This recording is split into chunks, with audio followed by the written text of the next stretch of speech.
Hi, I'm Joy. I'm 33 and from Mollusk. I'm surprised you even got me here on my own today because I've 3 kids, which is a bit of a handful. There's Sam, he's 7, and Sarah, who's 4.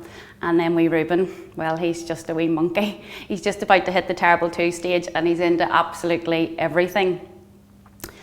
I'd heard a rumour that there was a threat to close the local primary school here, which, to be honest, would just be a disaster. I mean, there's no shortage of schools in other towns, but I don't have the car, and I just don't know how I would manage to get them there every day. Brian, my hubby, he works from 7 in the morning to 6 at night, and he has a car away with him to work. And I mean, I'm kind of just stranded here. If I do have to go out, it's just an ordeal. You know, to manage 3, I have to put Sarah into the double buggy with Reuben, and double buggies are just a bit of a nightmare. I mean, most places we go, we can't even get in through the door, and you know, to try and get on a bus, oh, don't even start me on that one. At least now, you know, I can walk them to school and back, but if that were to change, I just don't know what I would do.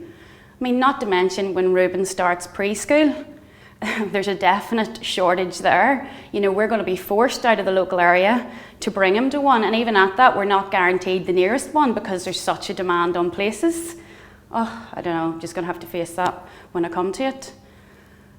I mean, don't get me wrong, I love my kids to pieces, but I can get a bit lonely at times too, and you know, I'm not really sure there's an awful lot around here for mums. Even if there was a mums and tots, at least it would give me a bit of adult company. I mean, there seems to be loads of this stuff, you know, in other towns, but what about us here in the rural area, or for people who don't even drive? It just feels like a bit like a postcode lottery. Before we had family, like Brian and I spent loads of time together and went out on dates and stuff, but sure, now the only peace we get is when the kids go to bed, and you know, by that stage we're both knackered.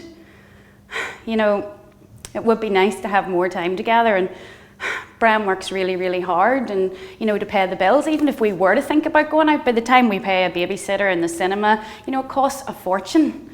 And to be honest, we just about balance out at the end of the month, which is why he has to work so much. He doesn't get to see the kids as much as he would like to. I would love him to be here a bit more as well, but at the minute we just can't afford that.